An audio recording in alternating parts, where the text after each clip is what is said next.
Welcome to World Affairs Today, brought to you by the World Affairs Council, Washington, D.C., a leading forum for global education and international affairs.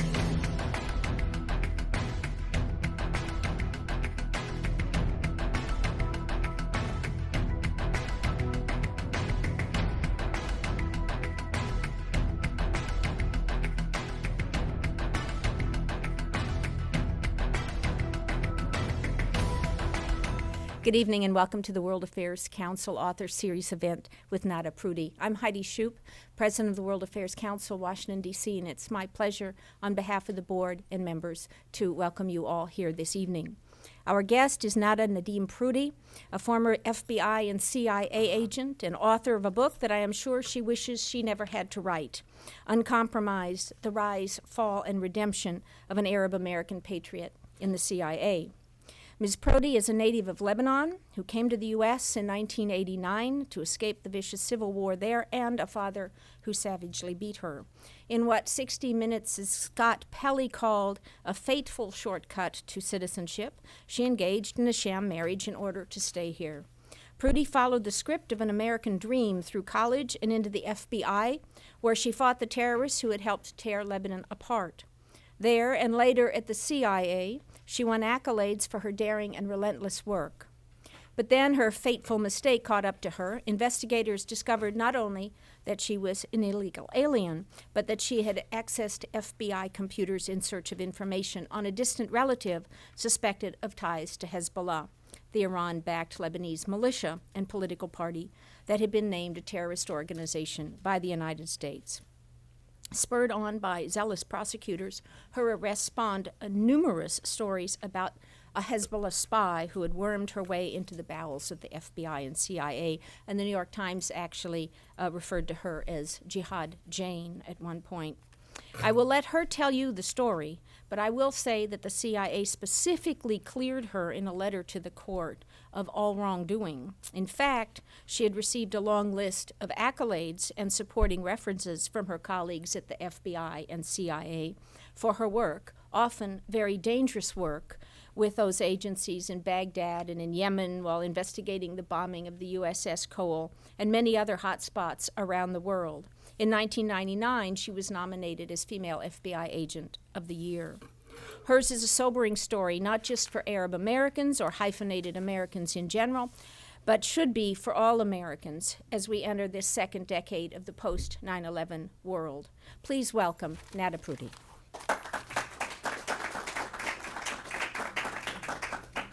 Thank you all for being here today, and I've met some people ahead of this, and I am very honored to meet some people who have served, to have met some people who I was with in Baghdad, and it's a pleasure to be here today. But the book just came out this past Tuesday, and I'm not sure how many of you have read the book, so what I wanted to do first is kind of give you a little overview of the book, and it also helped tell the story, obviously. I opened the book with a mission coming back to the Green Zone. I had received a call from a contact saying that he needed to meet with me immediately, and I was responding to the call. So I got my stuff ready, my Glock, my Colt Commando, my abaya to hide everything, my radio, and all the other stuff that I need, my GPS. And I go within the Green Zone to a place where I pick up a junker car, because I'm sure you know you don't want to drive an SUV into outside of the Green Zone. It quickly points you as an American. I pick up the junker car, I get out of the Green Zone, I conduct my meeting, I collect intelligence. The intelligence was very important because it had information about attacks on our U.S. troops. And as I was getting ready to come back into the Green Zone is where the issue started. So my junker car breaks down at the entrance of the Green Zone. And at that time, Iraqi cars would line up and would be called in and ask for permissions, or their cars would be searched and let in. One at a time, the cars started passing me, until I was the last car there. I did not want to get out because I don't want to expose my weapons. And obviously, I don't want the Iraqis to know how I do it and how I collect intelligence outside of the Green Zone. So I'm sitting in the car, and then I see the Marine walking towards me. I had radioed in for help, and I told them that my car was broken in at the entrance to the Green Zone. And as I was waiting for them, the Marines started walking towards me.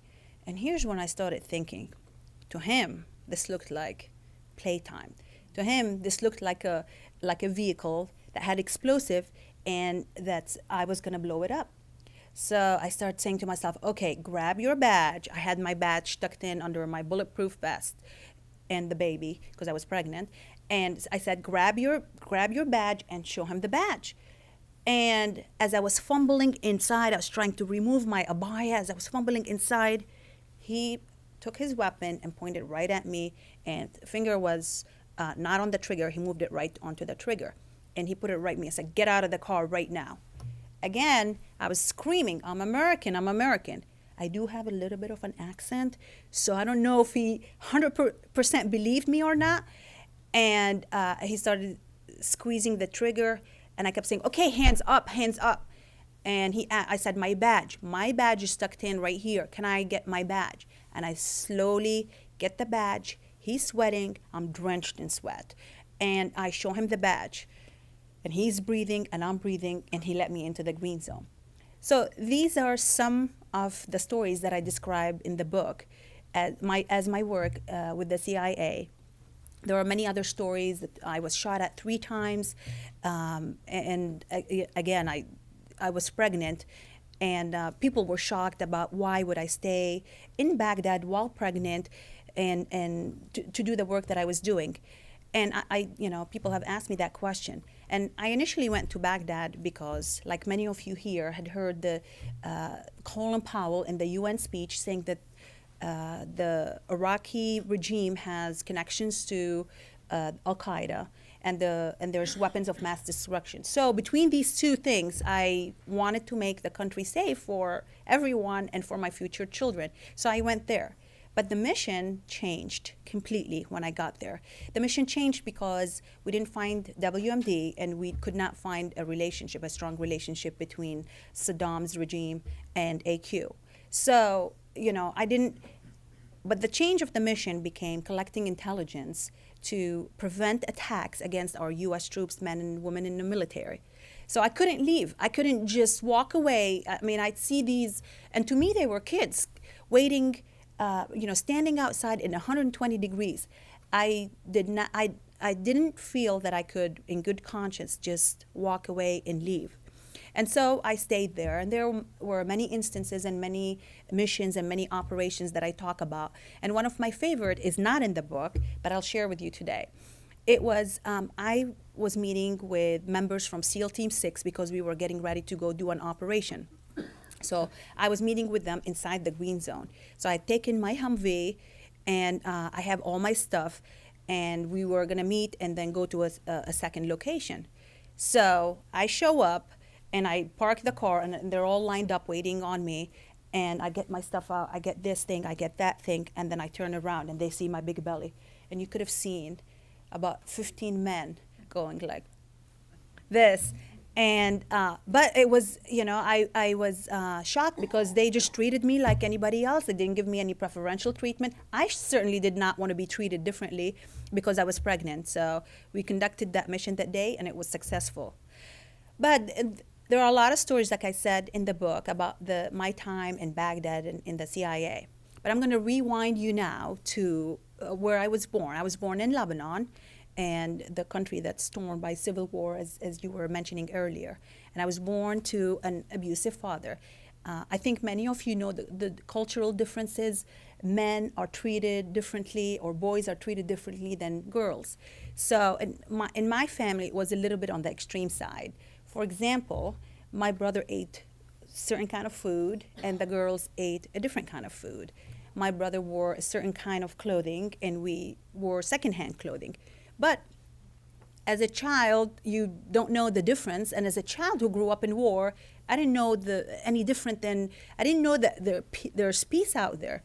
So, I grew up just rolling with the punches, figuratively and yes. And so I just learned to survive. And those survival skills actually are the things that helped me in the future in my work with the FBI and the CIA. And one of the stories about my growing up in Lebanon is I mentioned a story about snipers. And I think I was about 12 years old when bombings happen. I'm not sure how many of you here have been in a place where you were bombed or anything like that. You quickly collect your things and you head to the shelter. So a year ago, my bag, my pillow, my stuff, and that was a normal part of life. I didn't know that, until I came to the States, I didn't know that anything different was out there. And so I'm collecting my stuff. We go down to the shelter and we start listening. And there was a bunch of seasoned older men. They would talk about the war, and they always had some kind of story or the other about the war. Some were, oh, did you know about the bombs that know the name of its target, and or the bombs that only explode if the target says this name? And as a child, I would just listen to all these people say this. And one time there was a story about snipers. So the story goes like this: snipers are paid $100 per head when they kill someone. So I as a child, I had nightmares that night. Oh my gosh, how do they operate? They go on top of buildings and they shoot people, and so it was and I dreamt that the snipers were killing my family. So it's very disturbing for me. So I decided to face the snipers. When I knew that the snipers were out, I decided I'm going to go out on the balcony and then I want to see them. I had dreamt that they wore black masks and then they were going to shoot people. And I dreamt there was a banker giving them $100 bills. It was very vivid dreams. So I go out to the balcony. I open the door and I'm on my belly and I'm crawling until I get to the edge of the balcony. And then I pop my head up for a few seconds. No snipers. I come back down. Then I pop my head again and I wait a little bit longer. No sniper. I come back down. Then I said to myself, you know what? There are no snipers. These are fictions, just like the other bombs or anything like that. So I stood up, I put my hands, and I said, there are no snipers. Bullet right over my head. Cement chips go in my hair. I'm like, oh, there are snipers. And I run back in. But, I describe these kind of stories in the book, and some of my mischievous acts too in the book, and the way I rebelled against the war and all of that. But one of the stories that I also talk about is the first time that I ever had interaction or face-to-face with Americans. My father had decided to immigrate in 1983 to the U.S. because of the war. And so we go to the U.S. Embassy, and I go with my father, and I remember walking into the embassy, and I remember seeing lines and numbers. And I thought, wow, that is strange, lines and numbers. When you go in the grocery store in Lebanon, you're like, whoever pushes harder. Women stay in a different line, but whoever pushes harder. So I had never seen that before. And I was very interested to see law, the order. And so, we got in line, the questions were asked. I remember seeing the American flag in there and how, the respect, the Marines. And I remember locking eyes with one of the Marines. And again, I was 13 years old. And I remember looking at him like, oh, I'm so embarrassed. I can't look at him again. And then on my way out, I remember waving. I got all my courage up to wave to him.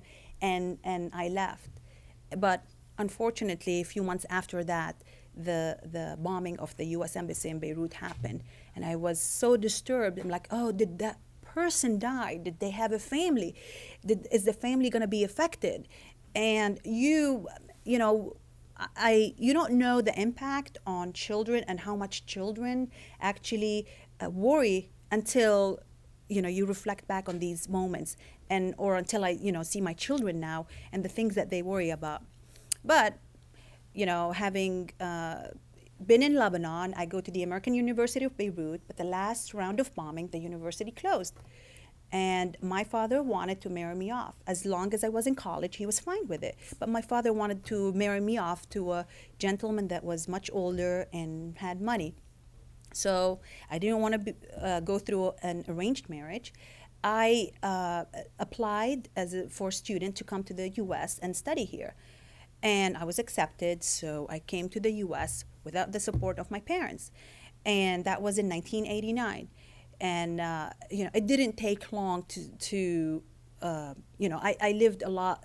The typical immigrant stories, I think people that have not experienced the U.S., whether it's the time my sister and my roommate, we all lived together.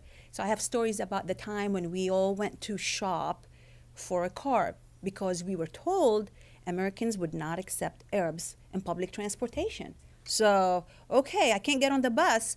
So therefore, we should just buy a car and learn how to drive and do all that. So we couldn't afford any other car because we were, working as waitresses. We go to an auction because a friend suggested the auction is the best place to buy a cheap car. We go to an auction, we get to the auction, and we see all these cars and things happening. And we finally point at a car. Okay, we'll take that car. And it was a Mustang GT, which is a kind of a fast car. But it was so cheap, we were so happy with it, and it was tinted windows. So we get the car, we're so happy, they drive it off to us, we get it, it works, so that was good. We opened the door, it was gutted on the inside. Gutted, nothing on the, there's a steering wheel, nothing. So we're all looking at each other, what do we do now? What do we do now? Well, we did what any immigrant would do. We got beach chairs, we stuck them in the car, and we got blankets and pillows, and with the seat belt, we were able to, keep ourselves in the car. But thanks to the tinted windows, we were never stopped by a police officer, and we drove it for over a year. But you just don't know the difference. So here you are in a car, and sometimes I had to sit behind the person driving because the beach chair is moving back and forth and stuff more things in the back. But this is kind of the life of immigrants who come to this great country and are trying to learn, and at that time, you didn't have the benefit of internet and all of that. So it wasn't like, we could go to an internet and search where to buy cars or anything like that. So I talk about a number of these stories in the book, and then it gets to a pivotal point because, again, my parents did not support me, but had sent my brother to a very prestigious, expensive school in Cyprus, but my parents would not financially support me. So I got to the point where the international student fees, they were astronomically large. I was working every possible hour that I could work. I worked in a restaurant, and I was paid $2.50 per hour, and I had to share my tips with the cook. So, getting to the point where I couldn't afford my college tuition, this is the funny part. When we needed advice, we didn't know who to go to. So we would go to Arab immigrants that are in the community to ask for advice. We got lots of advice from them. Some of the advice would be, if you ever go to an emergency room and you want to cut the line, just claim you have chest pain. They take you right away. So, you get, and you don't know any better. And coming from a country where the police is corrupt, the government is corrupt, and so you listen to some of the advices, and it makes sense to you because that's how you grew up. But anyways, it got to the point where I couldn't afford my tuition. So I asked in the community again, and I said, I can't work any more hours. I can't do any other, I've added all the hours that I could possibly add. What should I do? So the suggestions started coming. Well, I hear if you sell drugs, you make a lot of money. You don't have to do drugs, but you make a lot of money. I'm like, no, I don't want anything to do with drugs. Well, I hear if you work in a topless bar, you make a lot more tips than you make in a restaurant. No, I quite don't want to do that. And someone said, well, I heard if you marry an American citizen, you are considered a resident. And if you're considered a resident, then your tuition drops to the resident. And I said, listen, I just came from Lebanon, escaping an arranged marriage. Why do I want to do that? So things got progressively worse. I think the straw that broke the camel's back is when I heard that we got a package from my parents. And for people who are in the Arab American community, usually this package has tons of money. You got money, and your parents, are supportive, and they've sent you some money. So I was so excited that day. Yes, my problems are solved. Because I had asked about how, can I take one class at a time? No, because you would be revoking your student visa. Can I take one semester on, one semester off? No. You have to be full-time and you have to go consecutively. So anyways, we're on that drive going to see the relatives because we've got the package. Here's the money. I'm going to turn into that package. I'm going to get that money and I'm going to pay for my tuition. I couldn't wait. The relatives are asking me and I'm like, yeah, thank you. Okay, can I go now? I get there and I turn the package in the driveway and it was a list about this size from my father. He wanted vitamins, medicine. He even wanted car parts. He wanted me to send him all that stuff. So I think that was the straw that broke the camel's back. So long story short, through a friend of a friend, we learned that this person had gotten a lot of tickets, like traffic tickets, and he needed money. And in return, he would marry me. My tuition would drop. I would give him money to pay for his tickets, and everybody's happy. Of course, I did not know how serious that was, and I didn't know my other option. I could have easily applied for political asylum, and my tuition would have been dropped. But I didn't know that these options were available to me. So, as the judge later on described it, an error in judgment. It was truly the blind leading the blind.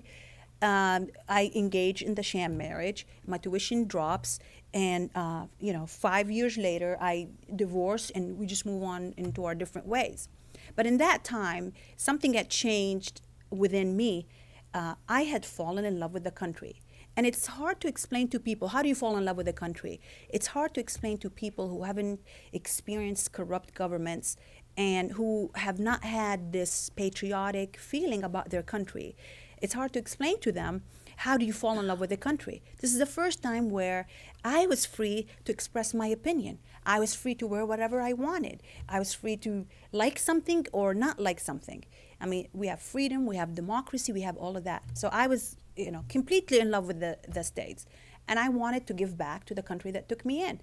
Nobody asked me to wait in line with the women's line here in the States. Nobody said, well, all these things that I've heard about, Americans think that Arabs are dirty, or all these things that the news media tells you in Lebanon. They're all drunk, they are all on drugs. And so I've never, coming here and experiencing all the lies that I've been told as a child, it solidified. I said, I want to give back to the country that took me in without any bias to my race, to my gender, to my ethnicity. I want to give back.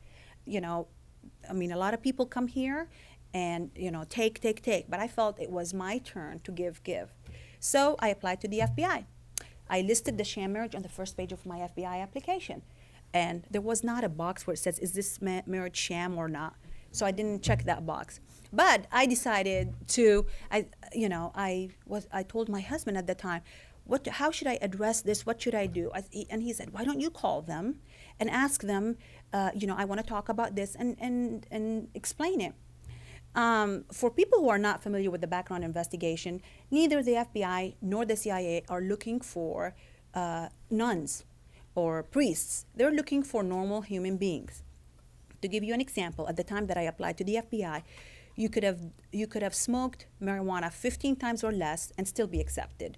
You could have done serious drugs, cocaine, heroin, 3 times or less and still be accepted. It's an adjudication process. They look at the person in general terms. They're not looking at, you made a mistake when you were 16, okay, maybe, you shoplifted when you were 15, and since then you've been on the right track. So I called the FBI coordinator, say, hello, this is Nada. I want to discuss the marriage that I have on the application. And I was told flat out, abruptly, don't worry about it. And I'm like, oh, okay, well, yeah, don't worry about it. So I hung up the phone and I didn't worry about it. They told me not to worry about it. But I thought, you know what? I still have several interviews. I still have the polygraph. I still have this. I still have that. It's a 2-year investigation process. They sent an agent to Lebanon to check my background. So I figured it will come up during any one of these events. And I had this whole speech in my head. Yes, I was 19 and I was dumb and I made a mistake and I'm sorry. I had the whole speech that I wanted to tell them. Never came up. Never came up in those whole 2 years. And emails and, back and forth.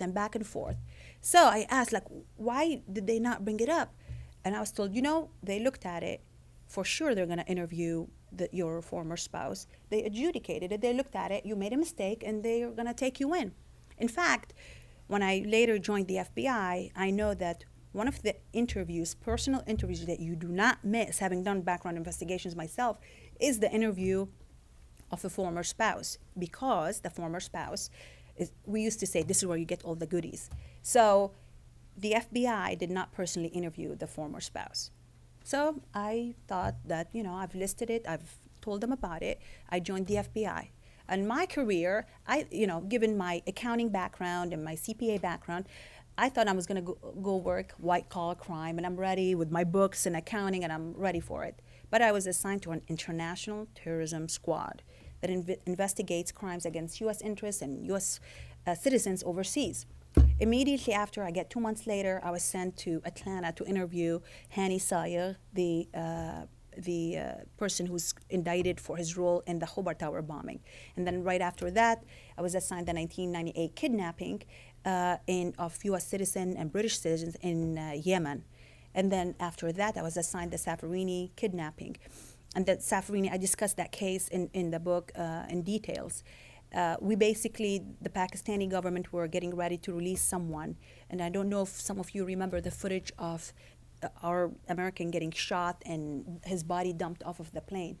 But long story short, arrested him, brought him here to face justice. I was involved in a rendition operation. I was involved with 3 renditions for the FBI that I can talk about because they're criminal cases. And, again, I was involved in the USS Cole investigation, the 9/11 investigation, the 2003 Riyadh complex bombing investigation. And the last case that I had that I was the case agent for is the 2002 USA diplomat Lawrence Foley, who was murdered in Amman, Jordan. And so I was doing a lot of these investigations. Wherever people did not want to go, I always raised my hand and I wanted to go. I loved challenges and enjoyed going to Rwanda or any country. So I did just that. But my work with the FBI exposed me to a lot of CIA officers overseas. So I started seeing the differences in the culture and emphasis on culture being with the importance that the CIA puts on the culture overseas. And it was a conversation that I had with a CIA officer that actually got me thinking. And he asked me, you always show up to a crime scene after the fact. Is that right? And I said, yes. And I thought he was asking me about, how investigation. So I said, yes, I do. We have to corral the crime scene, collect the evidence. We have to do this. And then he repeated the question, but you show up after the fact. And I wasn't sure at what he was getting. And finally, it dawned on me. It's like, why do you work for the investigative team? Why don't you want to join the prevention team? Why don't you collect intelligence to prevent these attacks so that people don't show up to these cases? And that night, I remember I was up thinking about this, like the prevention team. I was familiar with the CIA's work, but I wasn't familiar with the details of exactly what they do. And I'm thinking, what do you do? How do they do it? What do they do? Are they Rambos? So I had all these thoughts in the back of my mind. But I also knew the importance that the CIA put on cultural and language abilities. So I decided, why not? I will join the CIA. Again, I applied. I listed the sham marriage on the application. Same thing. I was interviewed, and I got in. I passed the polygraph and got in. So I was sent immediately to Baghdad. And I've shared with you tonight some of the stories. And there are a lot of other stories in Baghdad. And there are people that had worked in Baghdad, like Mike. We worked there at the same time. And so, after this Baghdad and all of this, I come back to the States. My brother had moved to the U.S. My parents decided to stay in the U.S. They came to my graduation and decided that they want to stay in the U.S. And they're living in Michigan. My sister marries a businessman who has a chain of restaurants. So there was a family problems brewing on the side. And then I get pulled into it. I was interviewed by the FBI, and they showed me a picture of my brother-in-law and a sheikh who is a religious sheikh with Hezbollah. I don't know anything about it. I do have to admit that I didn't personally care for my brother-in-law. So my relationship with my sister became a relationship with me and my sister outside of her husband. Anyways, long story short, and with a lot of political and some racist comments, I believe I was the target of a political investigation. The U.S. attorney in Detroit had twice wanted to be appointed as a federal judge and had twice failed. So, and I believe the reason that he failed, he did not have enough national security credentials. He was an attorney that came from Ford, another political appointment. So, wanting to get those statistics, wanting to get those national security credentials, I was literally threatened with death. To plead guilty to the document that they put in front of me.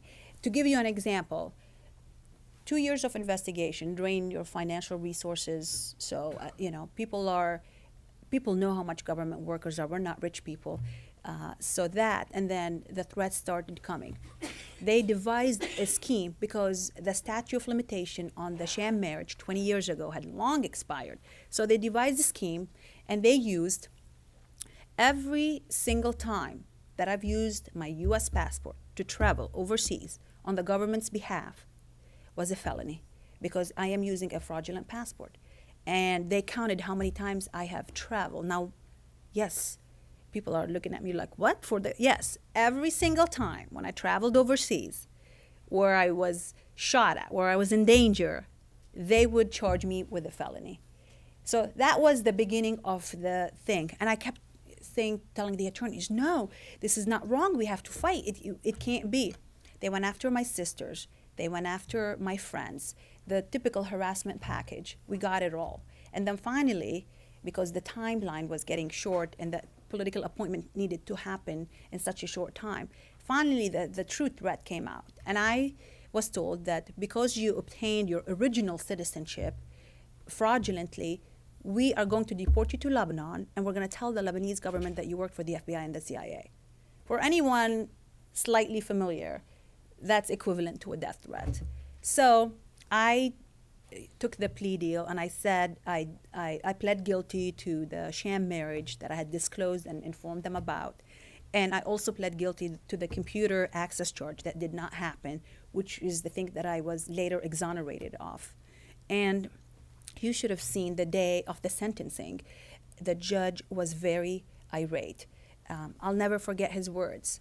He rebuked the prosecution team, and the media that had slandered me in each and every way was sitting all in the courtroom.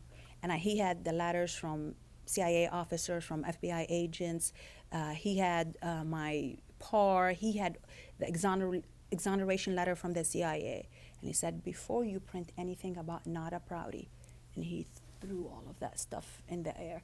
I mean, it's like a movie scene, and the papers are landing, said, read this. And so that happens, and I was exonerated, but nothing happened to my legal case.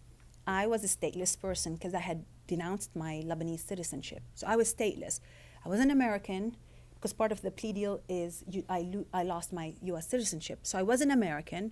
I wasn't Lebanese. I was stateless. I called the UN and said, can I get a citizenship in any country? How, literally stateless, which is not in the benefit of the U.S. government if you think about that from a security perspective. So when this thing happened, when the news broke, every single news organization had contacted me, and I had said I did not want to talk to the media. But, from 60 Minutes to Al Jazeera to news organization in the UK, Ireland, I mean, you name it, it was there, all over the Middle East. Because they would leak a little bit of information and it will all start over again. They would leak partial information, it would all start over again. So finally, I decided I will return the call of 60 Minutes. And I was hesitant, but I wanted the opportunity to tell my story, to tell people what had happened. And 60 Minutes aired the piece in March of 2010. And shortly after that, people started reviewing the case and looking into it. And in December of that year, the director of the CIA, the Secretary for Homeland Security, and the Attorney General signed a memo that granted me back my U.S. person status, which is equivalent to a green card, and I am currently applying to for my U.S. I have to go through the process. It's bureaucracy. They can't just sign a paper and say, here's your U.S. citizenship, but it's a process. This is, as I was told, is unprecedented. No one's ever been prosecuted for a crime the way that I was, and no one's ever been exonerated in a crime the way that I was. And I tell you today, people ask me about my belief in the justice system, and I tell them, you know what, I 100% believe in our justice system. Yes, I went through the mill, but at the end of it, I was able to tell my story. If I was in any other country and I was accused of these things, I would have been shot, executed, and killed. I would not be here to tell you about what happened. And although I am not technically a U.S. citizen, I do feel more American today than I've ever felt in my life. And so this is kind of the book. There are more stories in the book. And I turn this to you guys, and if you have any questions, I'll be happy to answer them. The two things that I have a question about, and this is not accusatory at all, because I'm Sure. in your corner, okay, is the prosecutor. Who was he and what happened to him? That's number one. And the thing that Diane Rehm was trying to bring out in questioning is this mysterious brother-in-law, which is evidently on the lam somewhere. Mm-hmm. What is he doing and what is he accused of? Sure. To answer your last question first, he is currently in Lebanon. He was never charged with any terrorism connection. And from my own assessment is he chased women and drank, and I've never seen any connection with him and terrorism, and he's never been charged of it. And growing up in Lebanon and seeing when a Lebanese American or Lebanese Australian they come to Lebanon and they donate money for charities, and you would have these dances and you would have food and thank yous and all of this, and this is what he had done. He had donated money to a charity, and in return they had this big celebration. And in Lebanon, although it's a terrorist group with our view, Hezbollah is part of the government, so they sent a government official to be present at this dinner celebration.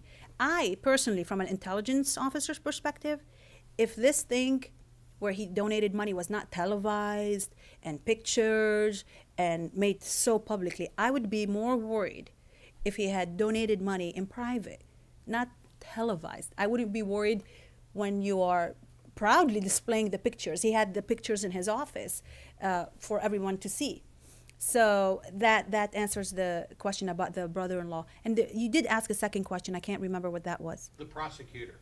Who was he? What happened to him? The prosecutor got a monetary award for, and this is before the exoneration. This is the ironic part, I should say. He got a monetary award for uncovering a spy in the FBI and the CIA. Yes, monetary award as a taxpayer, let alone as a someone who was wrongfully accused. It's just, and nothing happened to him. He is still there, and this is the same prosecutor that when I first met him, I wanted to sit down. I'm like, they have this wrong. My brother had become an informant for the FBI, and I wanted to sit across and explain all this. You guys have this wrong, seriously.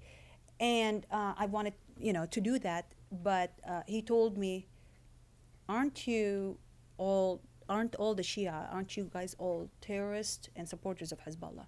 To my face. First of all, I'm Catholic, so, he got that part wrong, but maybe he thought all Arabs are Muslim. Not that there's anything wrong with being Muslim, but that's what he told me. So that day, I had a flashback as I'm sitting in the room talking to him. I had a flashback. I was sitting in a dark room in Pakistan across from an Al-Qaeda operative who had pre-knowledge of the September 11. And he wanted to debate with me why it was okay to kill an innocent women and children. And he's giving me Quranic verses and all of that. And I'm responding to him, and we're engaging back and forth and back and forth. And finally, when all logic failed, he said, I don't know why. I don't know, but it's probably good to kill people. There's that mentality of true believers. And the day that I was sitting in that room with the prosecutor, I saw that, unfortunately, I saw that same exact mentality. I walked in and he thought I was guilty. There was nothing else that was going to change his mind. They had documents in front of them, like, you viewed the document in the computer. Can you tell us why? So, like, okay, this is an investigation about this, about that. Oh, yeah.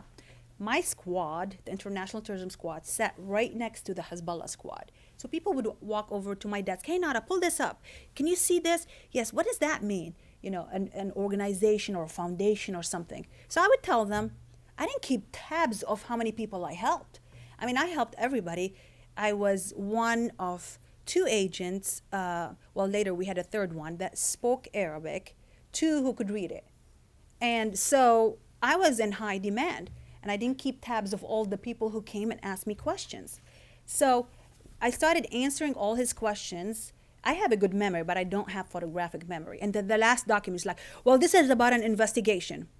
Like, everything I did in the FBI was about an investigation. Can you tell me what it is? No, we can't tell you. You viewed it and you didn't have access. I'm like, but I want to tell you why I viewed it. Can you show me the document? No. The document that I pled guilty to viewing without authorization, I have to today's date, I have no idea what that document was. No one's ever showed it to me. I don't know what it pertains.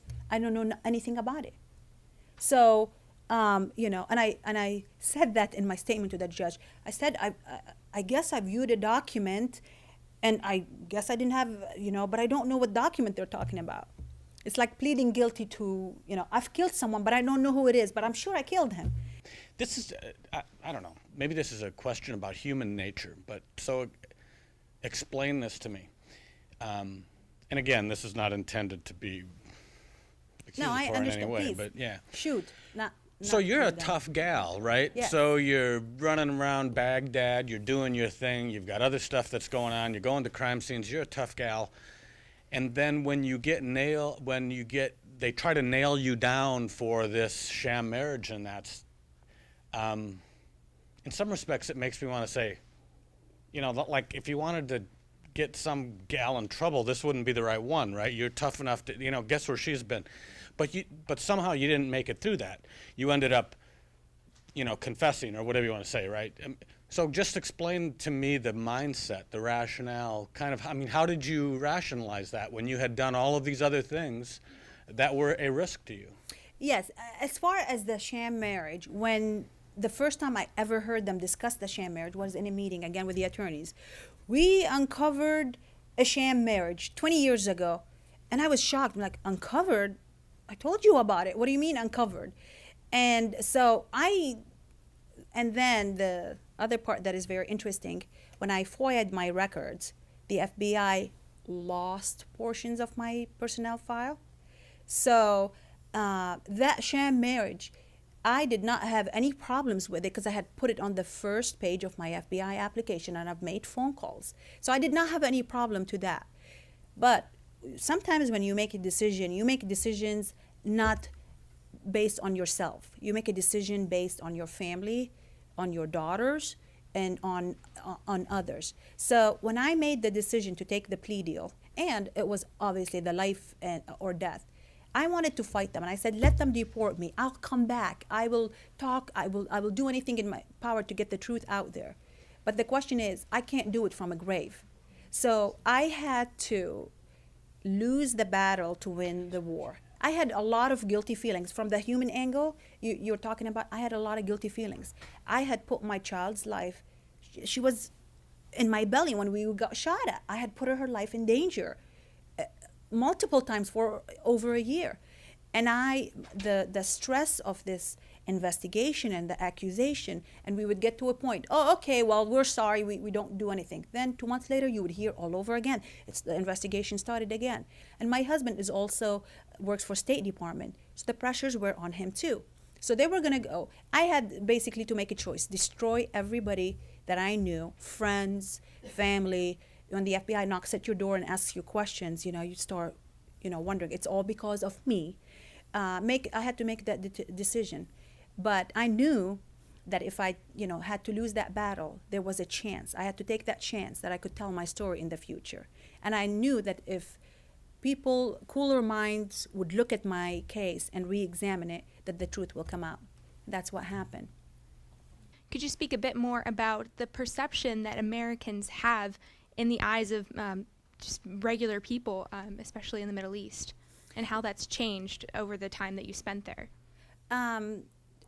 When I grew up, the PR media campaign, anti-American, and I came and experienced it for myself. And I think that there are still people, that media campaign still exists in the Middle East.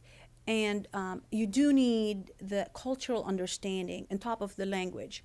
People go to a language class, they can speak Arabic, and then they shoot them somewhere, but they have no clue. They don't understand the culture, and they stick out like a sore thumb.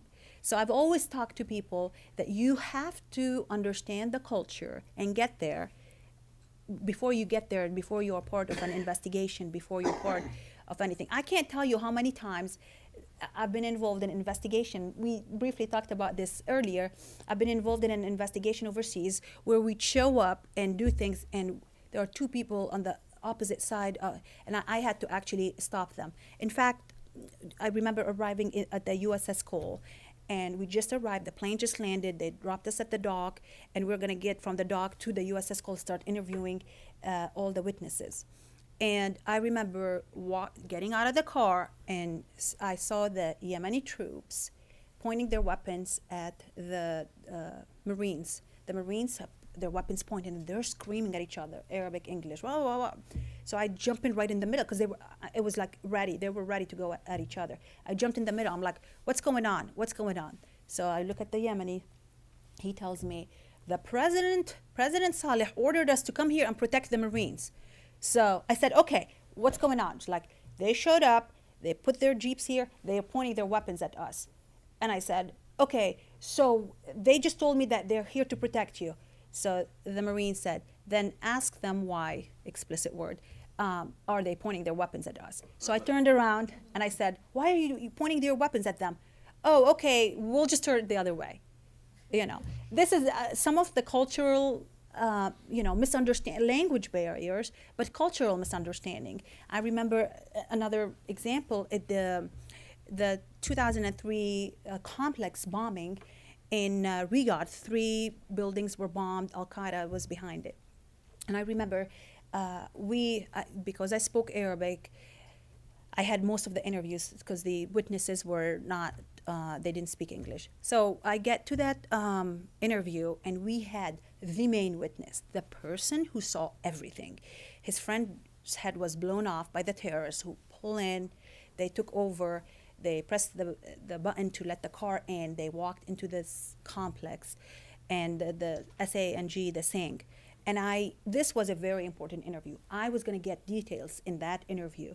And when you interview someone, where the terrorists had touched something, we can get fingerprints. And, the interview is very important. So I go with a person who said, oh, I am, an FBI agent and I speak Arabic. I'm like, great, yeah, we need, the rule is to have 2 agents per interview so you can testify on each other's behalf.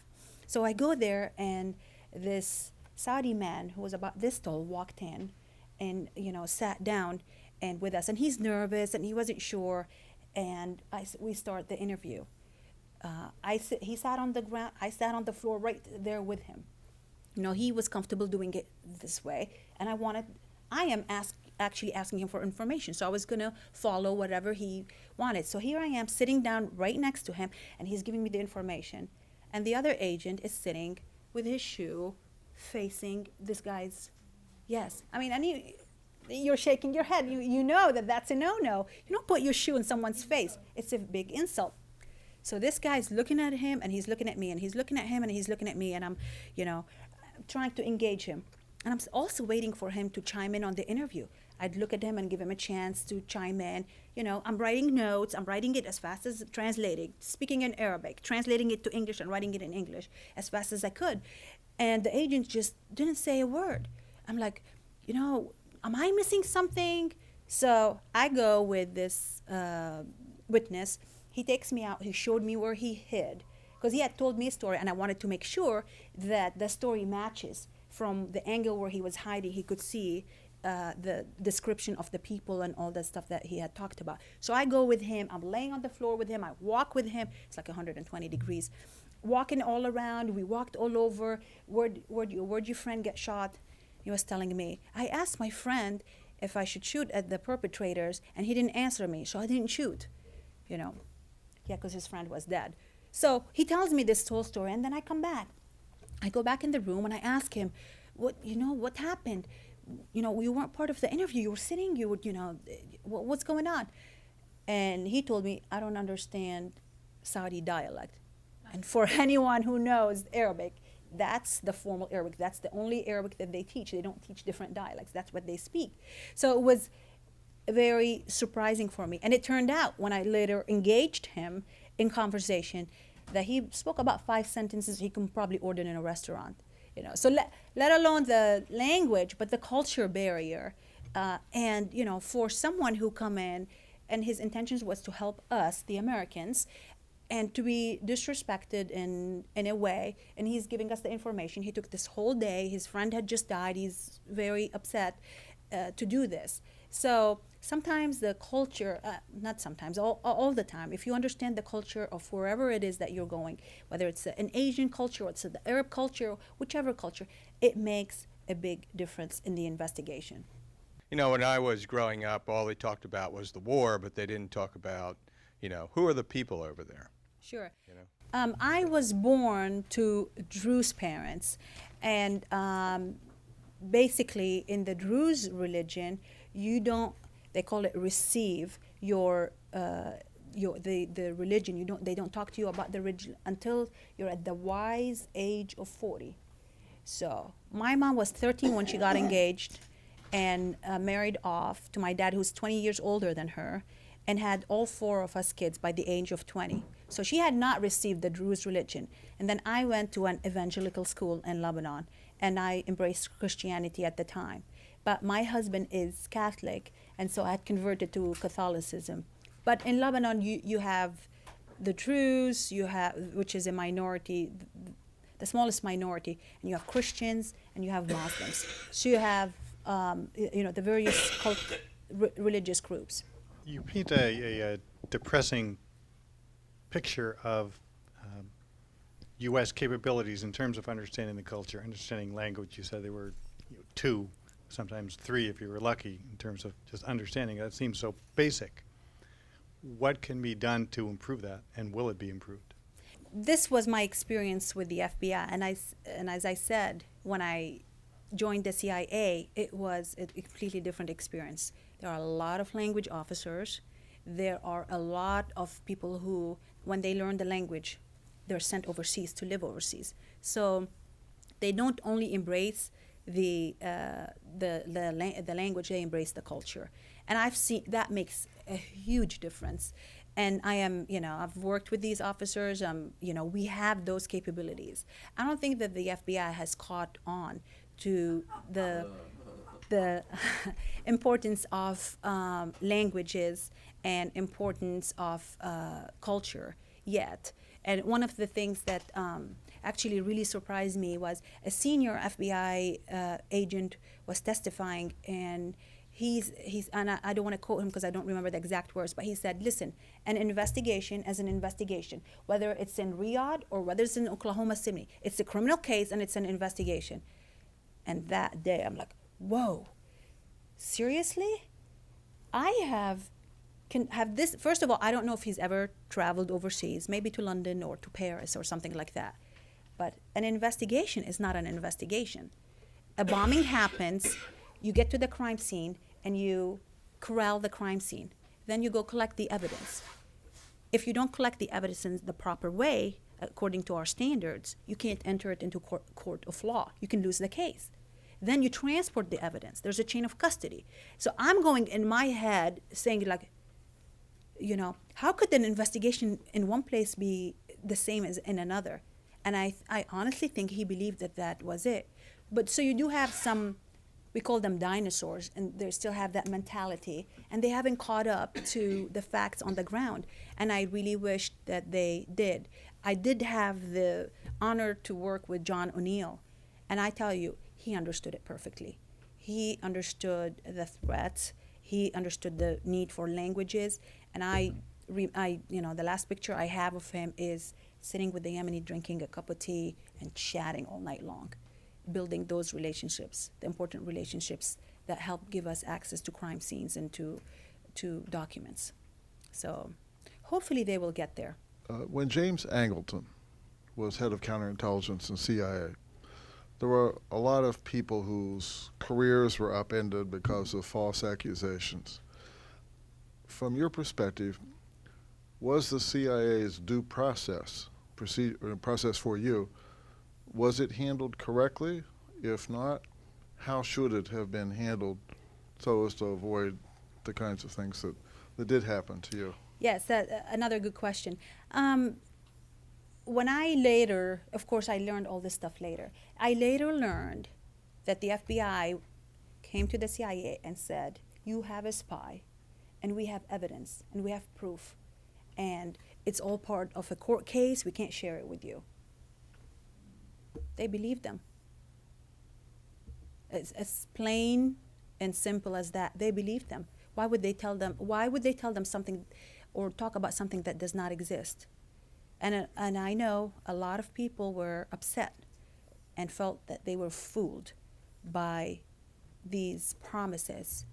In fact, our attorney said, okay, where's that proof that you're talking about that she's a spy?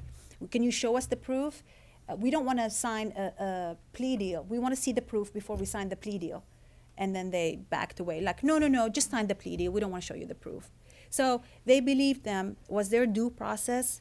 I think they got caught in between the line that separates law enforcement from intelligence. And, they wanted, they thought for sure I was going to go through a prosecution. The evidence was going to be there, and, that I was guilty.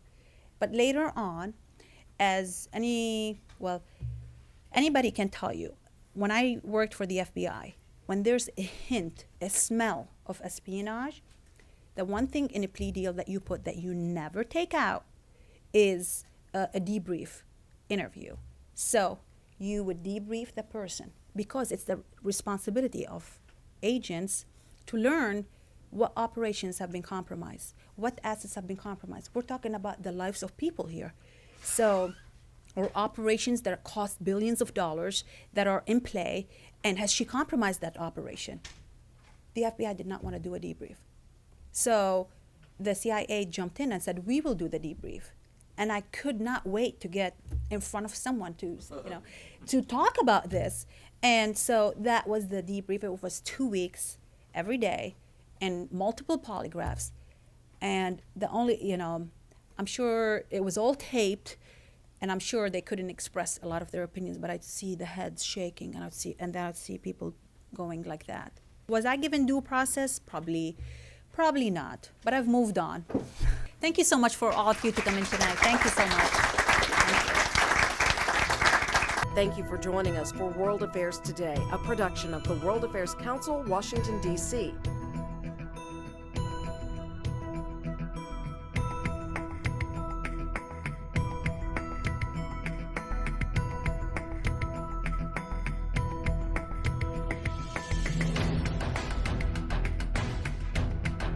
Stay connected with us at www.worldaffairstoday.org.